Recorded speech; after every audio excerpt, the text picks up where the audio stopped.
감사합니다. 저도 깜짝 놀랐습니다. 와, 막 사람 너무 많이 와주셔가지고요. 제가 정말 너무 감사했고요. 와, 막 다른 데서도 깜짝 놀랐나봐요. 왜냐면 이게 보통 KBS 그런 홀에서 막 사람들 많이 모이고 그러면은 주로 막 연예인들 오고 뭐 이러는 건데, 우리 옆이 뮤직뱅크 녹화하는 데였었거든요. 근데 거기 열기 못지않게 우리가 더 뜨거웠었습니다. 그래서 막, 왜냐면 거기는 막 이제 고등학생 애들 막 모여서 막 이러고 있는 거고요. 저희들은 좀 어르신들 와서 막 이러는데 분위기가 비슷하니까 사람들 많이 놀랬고요. KBS 관계자분들이 되게 많이 와갖고 깜짝깜짝 놀랐다 그래요. 이렇게 어떻게 보면 좀 우리가 무거운 주제인데, 이런 무거운 주제로 사람들이 많이 모여서 한꺼번에 자리를 할 수 있었다는 점. 저도 여러분 그날 막 저도 처음인데 사인도 해달라고 그러시고 그래서 제가 학생들한테는 가끔 하는데 어른들한테 사인하고 그러니까 너무 생소하고 그런데 팔 떨어지는 줄 알았는데 그렇게 행복한 날이 없었던 것 같습니다. 그래서 저도 막 술 너무 많이 먹고 만취해갖고요. 근데 어쨌든 정말 감사하고요. 더 열심히 노력하는 모습 보이도록 하겠습니다. 그리고 그 녹화된 분량은 다음 주에 이제 나가고요. 오늘은 먼저 우리 한번 빈부의 경제학이라는 주제를 잡고서 한번 강의를 한번 가보도록 하겠습니다. 자, 우리 가보죠. 제가 먼저 영화 한 편 여러분 아주 한 10초 정도만 간단하게 한번 틀어 보여드릴게요.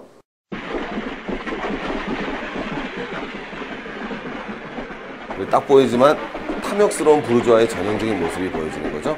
자, 그리고 뭐 했습니까, 여러분? 미친 듯이 애들이 노동하고 있었죠. 여러분, 이거는 누구의 작품이다? 찰스 디킨스라는 것쓴 올리버 트위스트입니다. 그래서 이 당시에 대표적으로 이건 이제 19세기인데 아동 노동의 현실을 갖다 냉철하게 고발했던 작품입니다. 자, 제가 여러분 아동 노동의 문제가 제일 전형적으로 빈부격차의 모습을 보여주는 가장 대표적인 사건이겠죠. 한번 자료를 한번 보여드리도록 하겠습니다. 자, 여러분 이게 뭐냐면요.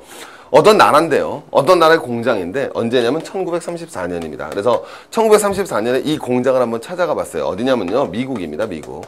미국이 지금 대단한 선진국을 이루었지만 여러분 옛날에는 다 똑같은 거예요. 지금은 제3세기 아이들이 뭐예요? 아동 노동에 시달리고 있는 거고 이 당시에는 미국의 아동들이 아동 노동에 시달리고 있었던 거예요. 1934년 미국에 여러분 뭐예요? 예일대가 있는 코니커트 주 무슨 주인지 잘 모르겠어요. 발음이 잘 안 되는데 거길 딱 갔더니 놀라운 게 246명이 근무하고 있는데 한번 봐보십시오.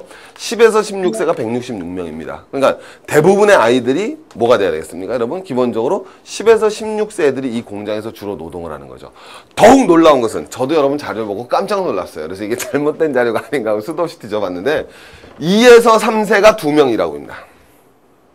도대체 얘네들은 뭘 하고 있었을까요? 저는 이걸 갖다 해서 미친 듯이 뒤져봤는데 무슨 공장인지는 나와 있지 않아요. 혹시 자료를 보고 무슨 공장인지 아시는 분 계시면 연락 주시면 대단히 감사하겠습니다.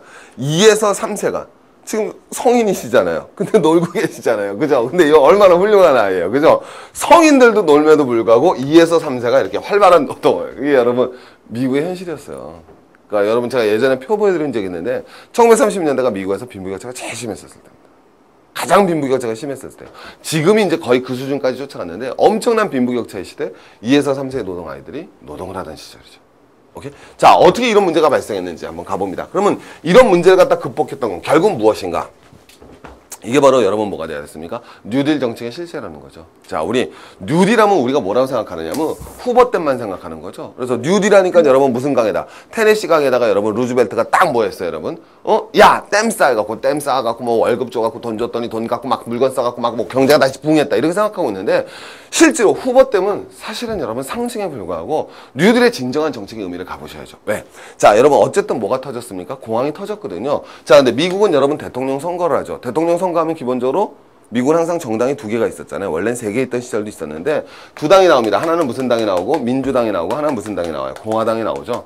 근데 이 당시에 공화당의 대통령 후보의 기본적인 정책은 그냥 시장에다 맡기자는 거예요. 아담 스미스 정책이죠. 지금은 지금 뭐 신자유주의라고 표현할 수 있겠는데 모든 건 시장에다 맡기면 다 해결될 수 있어요. 이게 기본적인 공화당의 정책이었습니다. 그러면 대통령 후보는 뭐 하자고 그러겠어요? 전부 다 시장에다 맡기고 대통령 후보는 그렇죠. 지금 딱 하시는 거예요. 이거 탁 찍었으면 좋은데 콧구멍만 후비자는 거예요.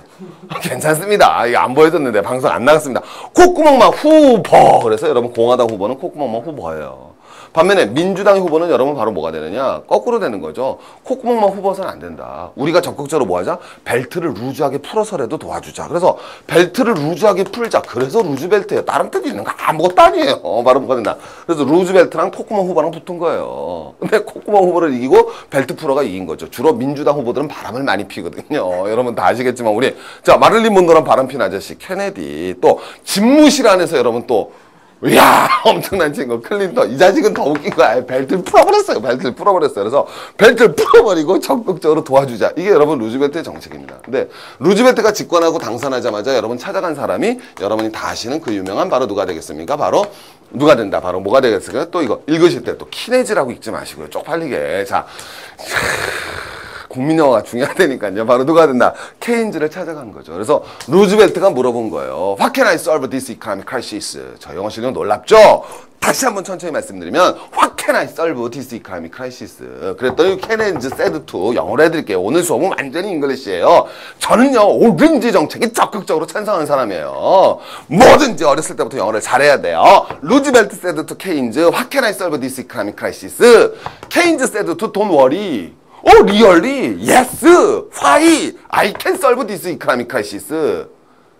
I can solve this economic crisis. Okay. What can I do? We must create 유효수요. 오케이. 당황하지 마시고요. 유효수요. That is important, but is more important. More important. 소득 재분배. 이게 여러분 이게 딱 나오는 거예요. 정리되시겠습니까? 오케이. 오케이. 뒤에 영어는 강렬하죠. 오케이. 자, 그럼 뭐가 된다? 그래서 이제 루즈벨트가 전형적으로 받아들이면서 바로 뭐가 된다? 우리가 그 알고 있는 뉴딜 정책을 피죠. 사실 우리가 뉴딜 정책하면 땜 쌓고 삽질했다 이렇게 생각하는데 물론 그게 없는 측면은 아니거든요. 근데 삽질한 것도 이 당시에는 전형적인 소득재분배 정책이에요. 왜 그럴까요? 삽질 누가 합니까? 이 당시에는 건설회사가 중요한 게 아니죠. 이 당시에는 여러분 뉴딜 정책에서 후보댐을 쌓자는 건 건설회사에다 돈을 주자는 게 아니잖아요. 건설회사에 그 당시에 굴착기가 있습니까? 뭐가 있습니까? 물론 있었겠지만 다 삽이잖아요, 진짜. 삽자로 들고 나오는 거죠. 삽자로 들고 나오는 건 다 뭡니까, 여러분? 지금으로 치면 일용잡부 노동자죠. 한마디로 얘기해서 비정규직입니다. 저소득층에게 부를 재분배하자라는 것이 후보된 정책이 안에 있는 실질적인 내용이죠. 건설회사 돈 주자는 것이 아니라. 그래서 여러분, 이제 보면 아시겠지만 뉴딜 정책이란 기본 것은 확대 재정 정책이거든요. 물론 돈을 풀어주는 겁니다. 근데 그 돈을 갖다 풀어주는 것의 핵심은 유효 수요를 창출하는 동시에 저소득층이 소득 재분배 정책을 통해서 중산층으로 만들어서 건전한 소비를 육성시키자. 이게 루즈벨트 정책의 핵심이죠. 그냥 건설 경기 활성화가 아니에요. 겉으로는 건설 경기 활성화하지만 실제로 삽질하는 저소득층에게 돈을 주자는 겁니다. 여러분 이 당시에 뭐가 들어가느냐? 금융규제하고요 예금보험 정책을 핍니다. 굉장히 중요한 거였어요. 그래서 예금을 갖다가 예금제를 갖다 철저하게 보호해줬어요. 그래야지 뱅크런이 일어나지 않죠. 그죠? 막 어려워 죽고 힘들어지면 다 뭐예요? 은행에서 돈 빼가지고 나가려고 그러지 않습니까? 뱅크런을 막았습니다. 근데 그거보다 더 재밌는 게 친노동, 친농민 정책. 그러니까 전형적으로 유효 수요를 창출하기 위해서 농민과 노동자의 소득을 보전해 줍니다. 친농민 정책 어떻게 하는지 아세요? 간단해요. 돈 줬어요, 농민한테. 그냥 돈 줬습니다. 엄청나게 이거 뭐 그러니까 루즈벨트가 왜 사회주의자라고 그렇게 욕을 먹었는지 아시겠죠? 당시에 루즈벨트를 갖다가 미국에 있는 공화당지나 이런 사람들은 레닌이라고 그랬어요. 오케이? 그런 욕을 막았습니다. 왜? 농민한테 그냥 돈 줬습니다. 그 다음에 두 번째로 더 재밌는 정책을 취했습니다. 완전히 시장을 갖다가 여러분 무력화시키는 것과 다를 바가 없는데 시장을 통한 것도 마찬가지인데 농사 짓는 사람한테 농사 못 짓겠어요. 우리 친구분께서 시금치 심으려고 하는데 심지 마! 그랬어요. 왜? 내년에 시금치 공급 과잉이 예상되니까. 시금치 심지 마! 돈 줄게. 돈 준 거예요, 그냥. 그럼 시금치는 여러분 뭐가 돼야 됐습니까? 공급이 안 늘죠. 그럼 가격이 뭐가 돼요? 유지가 될 수 있죠. 그래서 왜? 이 당시에도 여러분 똑같은 게 농민이 항상 결국 희생되는 것은 저고가 정책으로 가는 거거든요. 우리 1960년대, 70년대 경제발전의 원동력은 초임금 저고가 정책 아니었습니까? 똑같이 저고가 정책을 막기 위해서. 오케이? 그래서 못 심게 하고 공급을 갖다 줄여버리고 거기다 대고 여러분 돈을 줘버렸습니다. 친노동 정책도 마찬가지죠. 이 당시에 여러분 들으면 뭐가 된다? 최저임금제 갖다 여러분 적극적으로 보장을 해주죠. 그래서 고용을 갖다가 안정을 갖다 도모해 줍니다. 비정규직을 정규직화시키죠. 가장 대표적인 게 이제 AFL에서 CIO로 변경이 되는 거거든요. AFL이라는 건 America Federation of Labor거든요. 쉽게 얘기하면 전미노조라고 생각하시면 됩니다. 근데 이거는 전형적으로 뭐가 될까요? 숙련이면서 대기업 중심이면서 정규직 중심의 노동자죠. 근데 루즈벨트 때 뭐가 이루어지느냐? CIO는 뭐가 되냐면요. Congress of Industrial이죠. 그래서 이 Congress of Industrial이라는 것은 이 똑같은 노조인데 자, 이건 네 가지 특징을 가지는 거야. 네 가지가 뭐가 되느냐? 여성, 흑인, 이민자. 똑같죠, 여러분. 어떻게 보면. 우리랑 지금 똑같은 건데, 그 다음에 이제 하나는 비숙련 노동자. 그래서 걔네들의 노조가 여러 번 활성화되는 겁니다. 그래서 우리가 뉴딜 정책하면 그냥 삽자루라고 생각하는데 이 삽자루 해석은 건설 경기를 통한 회복이라기보다는 물론 그런 측면이 있지만 본질적인 내용은 사회의 저소득층을 갖다가 중산층으로 끌어올림으로써 그 중산층이 전형적인 소비를 할 수 있는 유효 수요층을 확보하자. 이게 여러분 뉴딜 정책의 누가 뭐라 그래 핵심이라고 얘기할 수 있는 거죠. 제가 말씀드렸지만 사회 최저소득층의 소비는 기본적으로 소득보다 소비가 많기 때문에 빚내서 하는 소비고요. 최상류층은 소득에 비해서 소비가 너무나 적기 때문에 소비 자체는 클지 모르지만 결국은 뭐예요? 투기로 연결될 수밖에 없어서 공급 과잉을 만들어낼 수밖에 없거든요. 그러면 전형적인 우리 케인즈리언은 총수요 조절책이라고 합니다. 케인즈리언을 갖다 말할 때 총수요 조절책이라고 그래요. 수요를 중시하는 거거든요. 수요. 그러면 전형적인 건강한 수요는 누가 만들어낼 것이냐? 바로 중산층이거든요. 그래서 케인즈리언의 정책의 핵심은 바로 어떻게 중산층을 확보할 것인가. 이것으로 여러분 보셔야 되는 거죠. 자, 뒤로 한번 가보겠습니다. 자, 그래서 자, 이런 표현을 갖다가 미국에서 쓰이는 표현인데 Great Depression 이건 뭐예요? 대공황이죠. 오늘은 좀 영어로 좀 가보겠습니다. 그래서 대공황에 맞섰던 거는 Great Compression. Compression은 뭐라고 번역한다? 대압착. 압착이에요. 쾅! 우리 컴프레셔라고 그러죠. 그죠? 일본말 쓰면 컴프레셔 이렇게 얘기하는데 압착을 해버린 거죠. 어디를 압착하는 겁니까? 아래에서 위로 밀고 위에서 아래로 밀고. 그래서 무슨 층? 중산층을 만들자. 여러분 이게 바로 뭐가 된다? 뉴딜 정책의 전형적인 핵심이라고밖에 볼 수가 없는 겁니다. 그래서 실제로 그게 이루어졌고요. 그래서 우리 전번에 한번 봤었지만 소득 재분배표를 갖다 다시 한번 보도록 하겠습니다.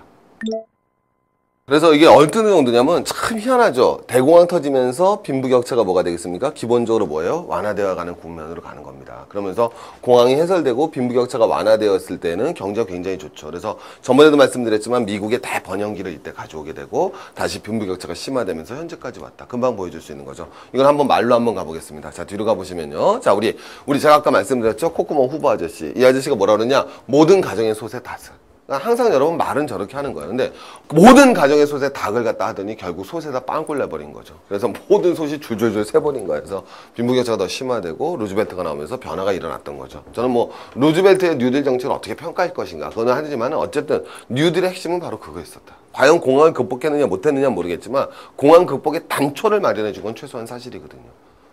자, 마찬가지입니다. 우리 케네디. 우리 아까도 잠깐 드러냈었지만 뭐다? 미국의 모든 가정은 똑같은 악취인 십사하게 되었다. 우리 전형적인 입이 아주 대단한 말이죠. 이때가 바로 미국의 최고의 전성기 시절이죠. 우리 사실 미국의 최고의 전성기 시절, 존 F 케네디 아닙니까? 왜 모든 미국인들이 F 케네디에 대한 향수를 가지고 있겠어요? 왜? 이때가 최고의 전성기니까. 지금은 여러분 뭐가 됐어요? 후보의 시대로 다시 돌아가는 감이 있죠. 세계에서 최고의 부자. 여러분 우리 뭐 했어요? 여러분 제일 먼저 누가 떠오르죠? 제일 먼저 하면은 여러분 제일 1등 부자 누가 있어요? 우리 빌 게이츠. 그 다음에 우리 빌 게이츠 재단에 돈 왕창 낸 아저씨. 현명한 현자니 점심 식사 한번 하는데 6억, 7억씩 낸다 그러죠. 그죠? 오케이? 자, 버핏이 있습니다. 뭐라 그래요? 나는 내 비서나 청소부보다 더 낮은 소득세율을 적용받고 있다. 이게 현재 미국의 현실이죠. 굉장히 재밌는 겁니다. 버핏이 뭐라 그러냐? 버핏이 여러분 그건 다 유명한 얘기 아니에요? 상속세 인하에 대해서 반대했었죠. 우리 빌 게이츠와 같이 더불어서. 근데 버핏이 한 말이 여러분 딱 나오는 거죠. 나는 내 비서나 청소부보다 오히려 더 낮은 세율을 적용받고 있다. 이게 현재 미국의 전형적인 현실이라고 볼 수 있어요. 자, 한번 뒤로 가봅니다. 이것도 굉장히 재밌는 건데요. 왜? 이게 국가가 이 시장경제라고 얘기를 하지만 사실 국가가 차지하는 위치라는 거는 정부 정책이나 이것이 경제에 미치는 영향은 정말 결정적입니다. 여러분, 우리나라도 여러분 고도성장 해왔잖아요. 이 고도성장에 여러분 뒷받침에는 사실 정부의 정책이 없었다라고 평가할 수 없어요. 정부의 적극적인 보호정책이 한국 경제의 오늘날의 발전을 가져왔죠. 아주 쉽게 해서 우리 장하준 교수가 얘기했었지만 1960년대 한국의 자동차 산업을 보호무역 안 했으면 오늘의 현대가 어디 있습니까? 1980년에 삼성 반도체를 갖다 보호무역 안 해줬으면 오늘 삼성 반도체가 어디 있습니까? 그건 말할 것도 없는 거고요. 자, 뭐가 되느냐? 오늘 죄송합니다. 오늘 영어 좀 가보도록 하겠습니다. Top U.S. Marginal Tax Rate. 그러니까 한계 세금이다. 이렇게 그러니까 최고 세율이라고 생각하시면 되죠. 근데 최고 소득세인데 여러분 금방 보시면 아는데 지금 우리나라는 얼마다? 자, 모르지네. 우린 지금 한 33% 됩니다. 2% 정도 낮춰갖고 33%. 그러니까 쉽게 얘기하면 우리가 자영업 하시는 분 금방 아시는데 내가 10억을 벌면은 거기 10억 버는데 3억 정도를 갖다 뭐 했다? 뭐 예를 들면 비용이 들어갔다 그러면 3억 빼고 7억 번 것 중에서 33%를 세금으로 내도록 돼 있습니다. 그게 현재 우리나라 법인데요. 자, 뭐가 돼야 됐습니까? 여기 딱 나오는데 미국에서는 여러분 이 당시에 공황 이전에 아주 옛날이었어. 얼마까지 있었다 여러분? 거의 70% 수준이었습니다. 근데 아까 말씀드렸죠. 코코모 후보 아저씨. 그죠? 그 전에부터 공화당이 쭉 집권하면서 여러분 언제까지 내려간다? 20%까지 내려갑니다. 참 재밌죠. 그래서 이게 굉장히 재밌는 게 뭐가 되느냐? 이 마지널 텍스 레이트가 가장 낮았을 때 경기 위기가 찾아오는 겁니다. 기본적으로 굉장히 재밌어요. 그러니까 빈부격차가 가장 심화됐을 때 경제 위기가 결국은 터진다는 거죠. 자, 뭐가 되느냐? 이게 WWI가 제 1차 세계대전이거든요. 1차 세계대전이 끝나고 나면서 기본적으로 모든 것을 시장에다 맡기게 되면서 빈부격차가 소득세가 확 낮아지죠. 세계공황이 닥칩니다. 자, 그러고 나서 여러분 뭐가 돼야 되겠습니까? 다시 루즈벨트가 들어서면서 소득세율을 갖다 어떻게 돼요? 높여나가죠. 그래서 언제까지? 90%까지 갔었습니다. 사실 아주 살인적인 여러분 뭐가 돼요? 뭐 우리나라 부유세 이거 전형하는 거예요. 뭐 완전 사회주의 아닙니까? 100원 벌면 90원 가져간다는데.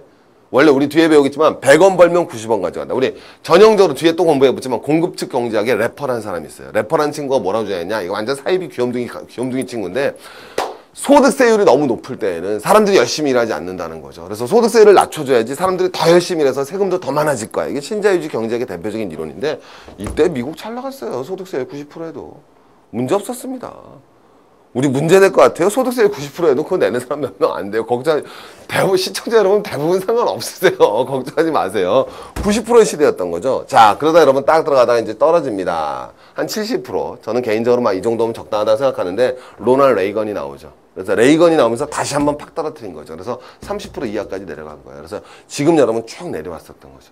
우리 여러분 사실 클린턴 때도 변하지 않았었고 오바마 때 이제는 왜 이걸 올리고 싶어서 올리는 게 아니라 정부 재정이 바닥나니까 어쩔 수 없잖아요. 돈을 더 걷어들여야 되잖아요. 그래서 소득세를 지금 인상하겠다는 논의가 미국에서 활발하게 벌어지고 있는 상황이 전형적인 상황이다. 그래서 굉장히 재밌죠, 여러분. 소득세율이 가장 낮았을 때 바로 미국의 경제적 위기가 찾아온다. 오케이? 우리도 여러분 예외는 아닐 겁니다. 세계 경제 속에서. 자, 뒤로 한번 가보겠습니다.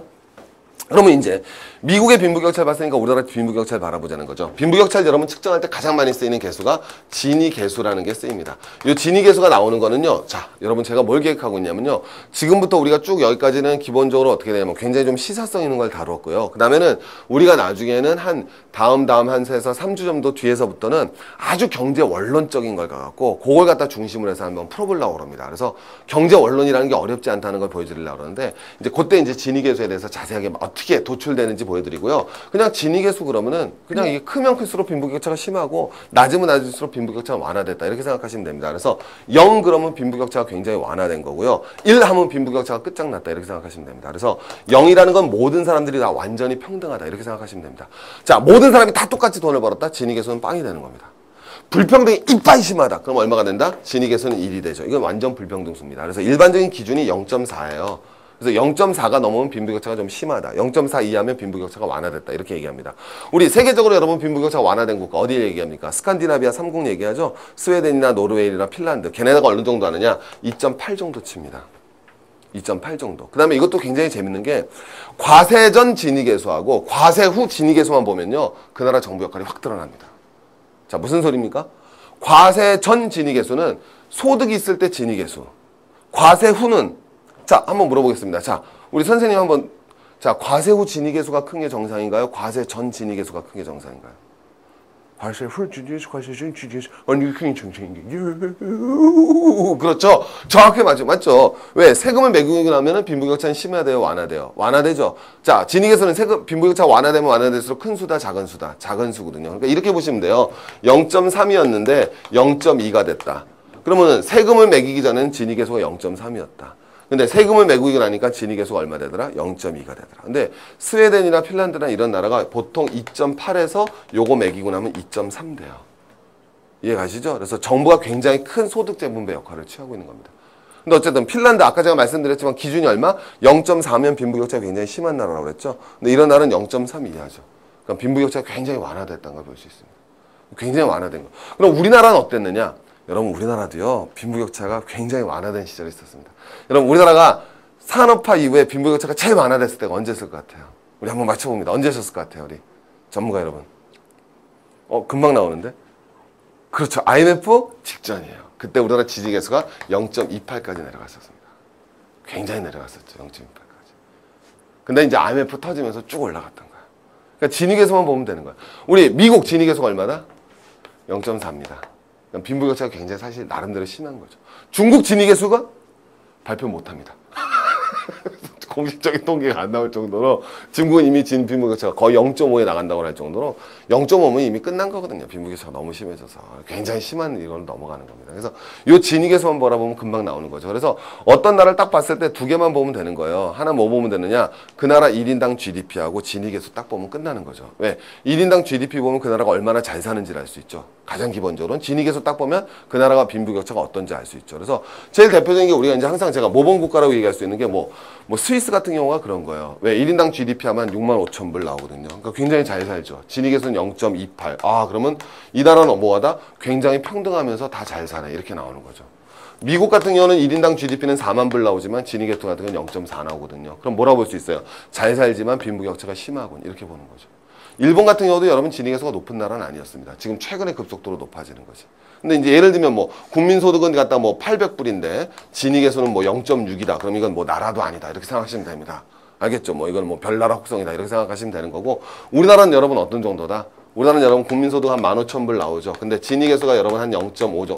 이게 기준에 따라 좀 다른데 한 3.5 정도 나옵니다. 그러니까 우리나라는 뭐라 보시면 돼요? 사는 것도 어중간하고 빈부격차도 지금은 어중간한 정도다. 이렇게 바라보시면 됩니다. 자, 이제 한번 가볼게요. 그럼 이제 우리나라 진위계수가 어떻게 되고 있느냐? 자, 요건 뭐가 되느냐? 여기는 선생님! 3.5램데 왜 3.25예요? 라고 얘기하지 마시고요. 그럼 제가 속상하니까. 왜? 여기선 여러분 이제 발표해서 이런 거지만 1인 가구하고 농가가 제외된 거예요. 1인 가구, 혼자 사는 사람, 그 다음에 농가를 제외하고 정부에서 발표합니다. 여러 단어 도대체 이 통계처사가 이게 다 잘못됐으니까.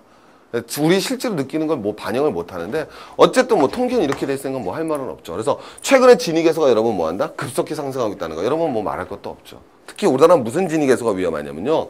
진위계수도 이렇게 나눌 수 있어요. 소득 진위계수랑 자산 진위계수로 나눠볼 수 있습니다. 이해되세요? 소득 진위계수는 뭐가 되겠어요? 버는 걸 갖다가 상대적 빈곤으로 나타나는 거고, 자산 진위계수는 가진 자산을 상대적 빈곤에 따라 나눈 거죠. 또 우리 한번 물어보겠습니다. 자, 소득 진위계수가 크겠어요? 자산 진위계수가 크겠어요? 이해 가시죠? 그렇죠. 자산 진위계수가 크죠. 그래서 우리가 요 소득 진위계수는 0.35인데 자산 진위계수 하면 0.8 정도 나옵니다. 엄청 큰 거죠. 그렇게 나와요. 이거 부동산만 따지면 어떻게 나올 것 같아요? 0.8보다 적게 나올 것 같아요? 더 크게 나올걸요? 계산해보면 부동산만 따지면 당연한 거 아니겠습니까?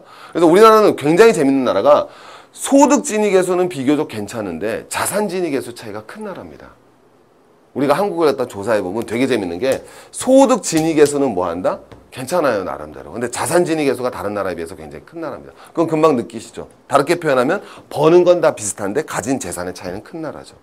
왜? 부동산. 금방 답 나올 텐데. 이해 가시죠? 그래서 부동산 있는 사람하고 없는 사람 차이가 딱 나는 거죠. 자산 진위계수가 차이가 큰 나라입니다. 그럼 이런 나라는 여러분 무슨 일이 발생하느냐? 경기 침체가 딱 오잖아요. 뭐가 확 늘어난다? 노숙자. 무슨 소리냐? 자산 진위계수가 크다는 얘기는 자산적으로는 가난한 사람이 많다는 거죠. 근데 버는 건 나름대로 번다는 거예요. 그러니까 우리나라 국민의 상태는 어떤 거냐? 버는 건 나름대로 벌지만 직장을 잃으면 끝장이라는 거예요. 여러분, 우리나라 노동자들이 극한적인 투쟁을 벌이는 이유의 배경의 하나는 바로 이걸로 설명할 수 있습니다.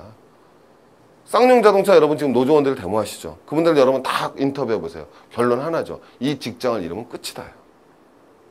굉장히 절박할 수밖에 없죠. 왜? 자산이 없으니까. 여러분 이런 것만 딱 바라보셔도 한국 사회 구조가 어떻게 딱 돌아가는지가 금방 보이는 거예요.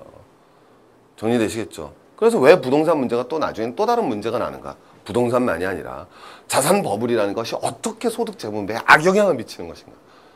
정말 슬픈 거죠, 사실은.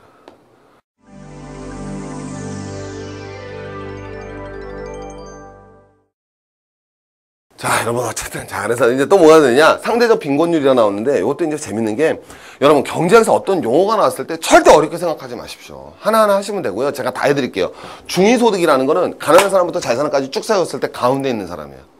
그 사람 소득의 반 보다 못 버는 애들을 갖다 뭐라 그런다? 뭐예요? 그것이 차지하는 비율이 상대적 빈곤입니다. 자, 현재 가보시죠. 우리 여기 지금 5명 있다 이겁니다. 아주 쉬운 얘기예요. 가스아스, 나스아스, 다스아스, 라스아스, 마스아스. 자, 이 사람인데 10원 벌어, 20원 벌어, 30원 벌어, 40원 벌어, 50원 벌어. 그럼 여러분 상대적 빈곤율 얼마다? 자, 5분 나왔으면 경제 용어 하나도 안 어렵습니다. 뭐요? 써있잖아요. 중위소득. 가운데 버는 새끼 누구예요? 다시 아저씨 아닙니까? 얘 소득이 얼마? 절반도 못 버는 애. 누구밖에 없어요? 가. 그러면 상대적 빈곤율은 5명 중에서 1명이잖아요. 몇 프로? 20% 나오는 거예요. 이게 상대적 빈곤율이에요. 그래서 여러분 빈곤 측정할 때 상대적 빈곤율이 굉장히 재밌는 지표입니다. 딱 나오죠. 그죠? 힘든 사람이 얼마나 있는 건지. 그럼 여기서도 딱 바라보면 나오는 거예요. 우리나라 상대적 빈곤율이 14에서 19로 가죠. 거의 이제 20%가 되는 거야. 그러면 여러분 이게 무서운 일이 뭐냐면 랄랄랄랄랄라 워킹 더 스트리트 5명 중에 하나는 너네는 스키다시들 딱 나오는 거죠. 무서운 현실이라니까요. 웃지 마세요. 저 웃기려고 하는 거 아니에요. 저 우스운 사람 아닙니다. 공개방송에서 보였던 그 근엄한 모습 그게 자, 여러분 가보겠습니다. 여러분 이해되시죠? 이것도 여러분 엄청 높아진다는 거죠. 자, 뒤로 한번 가보겠습니다. 자, 그럼 여러분 이거에 해당되는 전형적인 뭐가 있어야 되겠어요? 조세 정책에서도. 자, 소득 재분배 정책이 전형적으로 들어가줘야 될 텐데 이제 빈부의 경제학이라는 게 참 슬픈 거죠. 나는 이거 뭐라 생각하냐면은 제가 이제 차정인 기자님의 뉴스풀이를 저도 꼭꼭 챙겨서 봅니다. 근데 거기 딱 바라보면은 기후온난화 정책이 나온 게 있거든요. 근데 그분이 하시는 말씀이 뭐냐면은 슬픈 건 게 기상이변에서 이게 참 역설적인 건데 경제학적으로 다 설명이 되는 건데 뭐가 설명이 될 수 있는 거냐면은 사실 지구의 온도를 덮인 거는 부자들이거든요. 근데 그거에 피해를 보는 건 뭔가 가난한 사람들이 피해를 보는 거. 굉장히 억울한 겁니다. 아니 에어컨만 생각해 보셔도 되죠. 여름이 날이 더워진단 말이에요. 지구 온난화에서 더 더워지겠죠. 그러려면 여러분 뭐가 필요합니까? 에어컨이 필요하죠. 에어컨만 켜고 있으면 그 안엔 시원해요. 거긴 주로 누가 있습니까? 부자가 있죠. 부자들 아닌 가난한 사람들은 어디가 있어요? 에어컨이 뿜어내는 실외기의 열기를 더해서 씌워야 되죠. 굉장히 고통스러운 겁니다, 여러분. 그럼 정부의 역할이란 건 무엇이냐? 소득 재분배 해야 된다니까요. 그건 당연한 거죠, 이거는 기본적으로. 왜? 이게 바로 무슨 경제? 외부 경제거든요. 예를 들면 우리가 이렇게 고속도로를 논다 이거예요. 고속도로. 저는 뭐 한반도 대운하랑 연결 짓는 건 아닙니다. 고속도로를 갖다 딱 놨을 때 민자 사업을 한다. 아무 문제 없을까요? 그렇지 않습니다. 민자 사업을 했는데 기업이 돈을 하나도 안 벌었어요. 그래서 고속도로 만들었습니다. 문제 없나요? 그래도 그 자체도 문제가 있는 거예요. 왜? 고속도로 만들면서 환경 괜찮아요? 파괴돼요. 파괴되죠? 그건 여러분 이 기업이 고려합니까? 안 합니까? 안 하죠. 그런 건 뭐라 그래요? 경제에 참여한 주체에 의도하지 않은 행위로 인하여 다른 경제 주체가 손해 또는 이득을 보는 것을 외부 효과라고 그러거든요. 외부 효과 중에서 이득을 보게 해주는 건 외부 경제라고 그러고 손해를 보게 해주는 건 외부 불경제라고 합니다. 뭐 어렵게 생각하지 마시고요. 제가 학원을 차렸더니 옆에 떡볶이집이 잘 돼요. 애들이 많이 와서 외부 경제. 그죠? 자, 여러분 내가 플라스틱 컵을 만들었더니 환경이 파괴돼요. 외부 불경제. 그럼 여러분 나는 플라스틱 컵 팔아갖고 돈 하나도 못 벌었어요. 이득을 못 남겼습니다. 오케이? 야, 내가 뭐 잘못한 게 내가 돈 먹었어. 뭐 했어? 그 사람 여러분 그렇게 얘기하면 안 되죠. 왜? 외부 불경제가 발생됐고 그건 여러분 전부 다 국민의 세금으로 내가는 거예요. 똑같다니까요. 고속도로 민자 사업으로 유치했다. 정부 돈 안 썼다. 자랑할 일 아니라니까요. 정부 돈 안 쓴 것 자체가 여러분 좋은 게 아니에요. 차라리 정부가 하는 게 나은 겁니다. 이거 연결시키지 마시고요. 알겠죠? 차라리 정부가 하는 게 나은 거예요. 차라리. 왜? 민자에서 돈 안 남겼다. 정부 돈 안 들어갔잖아. 외부 불경제는 어떻게 해결합니까? 경제학의 ABC예요, ABC. 경제학의 ABC입니다, ABC. 근데 여러분 마찬가지로 이런 데 뭐가 된다? 정부의 적극적인 무슨 정책? 감세 정책에 무슨 정책? 소득 재분배 정책에 들어가야 되는데 이제 문제가 뭐가 발생하느냐? 한국에서 이제 뭐 여러분 금방 나오는 거죠. 최근에 여러분 정부가 적극적으로 무슨 정책 취했습니까? 뭐예요? 감세 정책 취하고 있거든요. 그래서 뭐가 된다? 자, 96조를 갖다가 몇 년 동안? 5년 동안 감세를 한다고 합니다. 그럼 여러분 1년에 20조씩 감세가 되는 거예요.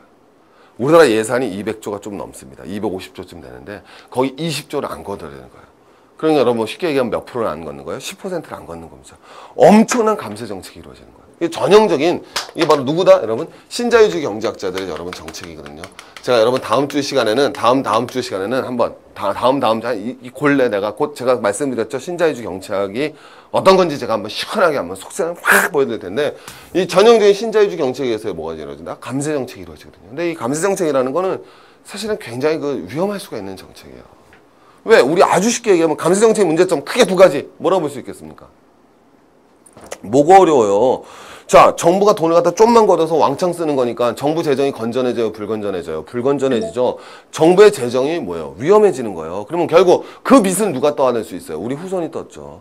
그래서 여러분 재정의 불건전성을 가지고요. 두 번째, 세금은 기본적으로 가난한 사람이 많이 내고 부자가 많이 내요. 부자와 빈부격차는 뭐 될 수 있어요? 심화될 수 있죠. 근데 이 감세 정책에서도 여러분 지금 문제가 되는 건 여러분 우리 감해주는 거, 소득세 감세해준다. 그럼 여러분 소득세 감세해주면 우리 다 소득이 있으니까 되게 좋을 것 같잖아요. 아니라니까요. 우리나라에서 여러분 제대로 소득세를 낸 사람은 40%밖에 안 냅니다. 반밖에 없어요. 나머지는 다 감세예요. 여러분 기억 안 나십니까? 나중에 뭐예요? 환급 받으시잖아요. 뭐 저도 마찬가지로 3.3% 냈다가 환급 받거든요. 오케이? 전 좀 냈어요. 잘하고 있습니다. 뭐가 된다? 49%만 부담하고 있습니다. 이거 여러분 8에서 35%. 그래서 소득세를 갖다가 감세해줬다는 건 어떻게 생각하면 우리가 뭐라 생각하냐면 정말 속상한 거죠. 소득세를 감세해줬으니까 일하는 사람의 세금이 적어졌구나. 아주 쉽게 생각하면 일하는 사람의 이익이 증진됐겠어. 이게 여러분 굉장히 위험할 수 있는 생각이죠. 왜? 소득세를 낸 사람은 기본적으로 부자라니까요. 상속세 전 국민의 0.7%밖에 부담하지 않습니다. 자, 종합부동산세 전 국민의 2%밖에 부담 안 합니다. 자, 법인세 뭐가 돼? 합법이다. 괜찮아요. 법인세 뭐가 된다? 맨날 법인세 낮추자 하잖아요. 법인세는 기업이 1년 동안 장사해서 번 돈 아닙니까? 근데 법인세 여러분 낮춰봤자 결과 어떻게 됐습니까, 여러분? 기업 지금 설비 투자합니까? 법인세 낮출 때 여러분 뭐라고 했어요? 우리 예전에 모 장관님 계셨을 때 제가 예전에 제가 여러분 인터넷에서 굉장히 유명해지는데 큰 도움을 주신 우리 장관님이 계셨습니다. 다시 한번 감사드립니다. 자, 우리 그 장관님이 계셨을 때 뭐 하셨어요, 여러분? 법인세 낮춘다고 그랬죠. 왜? 법인세를 낮춰야지 기업이 투자한다고 그랬습니다. 그래서 법인세 낮췄습니다. 기업 지금 투자합니까? 기업 뭐 하고 있습니까? 설비 투자율 마이너스 25%. 7개월째 마이너스예요. 기업 유보금은 얼마 있는데? 100조가 있는데. 그게 대기업의 모습 아닙니까, 오늘날? 그리고서 여러분 결국 지금 뭐를 올리려고 여러분 논란이 나와요.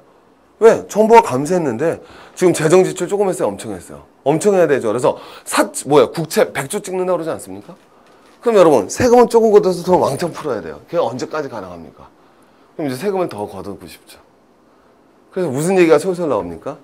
부가가치세 감면 범위 축소가 나오죠. 얼마나 이게 무서운 일입니까?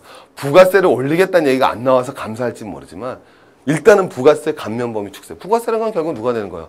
부자나 가난한 사람이 똑같이 내는 거죠. 물건에 전부 다 10%씩 붙는 겁니다. 어떤 경제학자는 박정희 정권의 몰락 원인을 부가세 신설에서 찾는 경제학자도 있어요. 실제로. 이게 실제로 있습니다. 네. 부가세 감면 범위 축소. 그럼 결국 부가세를 갖다가 어쨌든 감면 범위 축소하는 건 더 걷다는 얘기겠죠.